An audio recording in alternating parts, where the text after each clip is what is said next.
आइए बच्चों पढ़ते हैं सदाचार में चैप्टर 3 पेड़ नहीं काटूंगा। अब देखिए इसके अंदर क्या है। एक गांव में एक गरीब किसान रहता था, उसका नाम मोहन था। एक दिन मोहन खेत से घर लौटा तो उसकी पत्नी बोली। बच्चों पहले एक बात सुन लीजिएगा, आपको ये चैप्टर बहुत अच्छे से सुनना है क्योंकि मैं इसका भी थोड़ा वर्क दूंगी आपको, तो आपको स्टोरी के अंदर ही इसके आंसर मिलेंगे और आपको वर्क कंप्लीट करना है, इसलिए बहुत ध्यान से इस स्टोरी को सुन लीजिएगा। ठीक है, मैं दोबारा से रिपीट कर रही हूँ। एक गांव में एक गरीब किसान रहता था, उसका नाम मोहन था। एक दिन मोहन खेत से घर लौटा तो उसकी पत्नी बोली, घर में जलाने की लकड़ी समाप्त हो गई है, भोजन कैसे बनाएं? मोहन ने कहा, मुझे पानी तो पिलाओ, अभी लकड़ी काट कर लाता हूँ। पत्नी ने मोहन को पानी का लोटा दिया। मोहन ने पानी पिया, फिर कुल्हाड़ी लेकर जंगल की ओर चल पड़ा। जंगल में एक हरे भरे वृक्ष कहते हैं पेड़ को, जंगल में एक हरे भरे वृक्ष को देखा।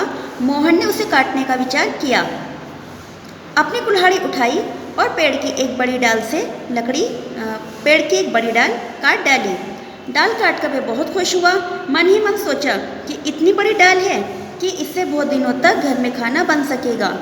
मोहन बहुत थक गया था, वहीं पेड़ के नीचे लेट गया। पेड़ की छाया से मोहन को आराम मिला, उसे गहरी नींद आई, वह सो गया। उसे सपन आया, मीन्स एक सपना आया। सपन में मोहन ने जैसे ही डाल को उठाने के लिए हाथ बढ़ाया तो वृक्ष बोल पड़ा, तुमने मुझे क्यों काटा? ये पेड़ ने, वृक्ष कहते हैं पेड़ को, पेड़ ने मोहन से एक क्वेश्चन पुटअप किया कि भाई तुमने मुझे क्यों काटा? तो मैंने तुम्हारा क्या बिगाड़ा है?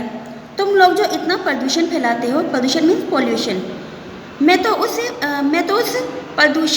उसे प्रदूषित वायु के सारे विष को पी लेता हूँ। पेड़ ने कहा कि भाई तुमने मुझे काट डाला, क्यों काटा? तुम जो इतना प्रदूषण फैलाते हो, मैं तो उस प्रदूषित वायु के सारे विष मतलब जहर को पी लेता हूँ। सब लोगों को सांस लेने के लिए स्वच्छ वायु देता हूँ, उसी से तुम सब निरोग रहते हो। निरोग मतलब बीमार नहीं पड़ते। मैं ही काले काले बादलों को रोककर वर्षा करवाता हूँ, फिर भी तुमने मुझे काट डाला। तुमने बहुत बड़ा अपराध किया है। मोहन ने पेड़ की बात सुनी, उसे अपनी गलती का ज्ञान हुआ। ज्ञान मतलब उसे अपनी गलती का एहसास होने लगा। अपने किए पर उसे बहुत पछतावा हुआ। उसने पेड़ से कहा, वृक्ष भाई मुझे क्षमा कर दो। मतलब मोहन ने पेड़ से क्या किया? माफ़ी मांगी कि मुझे क्षमा कर दो, मैंने तो इस बारे में कभी सोचा भी नहीं था। तुम ना होते तो हमें स्वच्छ वायु ना मिलती। वृक्ष भाई तुम तो महादेव हो। हम लोगों के द्वारा उत्पन्न विष कार्बन डाइऑक्साइड जो होती है बच्चों, एक अशुद्ध वायु होती है। ठीक है, क्योंकि हम लोग जो है ऑक्सीजन को ग्रहण करते हैं और कार्बन डाइऑक्साइड गैस जो होती है उसे छोड़ते हैं। तो मोहन ने कहा कि मतलब तुम तो जो ये वायु में घुली हुई विष है यानी कि कार्बन डाइऑक्साइड है, उसे स्वयं ही पी लेते हो, मतलब अपने आप पी लेते हो।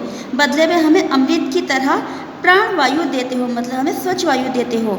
तुम्हारे कारण वर्षा होती है, उससे हमारी फसलें तैयार होती हैं। वृक्ष भाई मुझसे बड़ा अपराध हुआ। मोहन जोर जोर से रोने लगा। इतने में मोहन की नींद खुल गई, वह उठकर बैठ गया।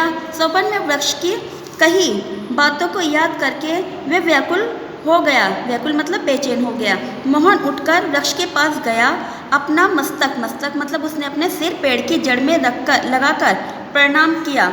हाथ जोड़कर बोला, वृक्ष भाई मुझे क्षमा कर दो। मैं संकल्प करता हूँ, मतलब मैं अब निर्णय लेता हूँ, वादा करता हूँ कि अब मैं कभी पेड़ नहीं काटूंगा, बल्कि प्रतिवर्ष मतलब हर साल एक पेड़ लगाऊंगा और उसकी सुरक्षा करूंगा। तो बच्चों इस कहानी से हमें ये शिक्षा मिलती है कि हमें कभी भी पेड़ों को काटना नहीं चाहिए। क्यों?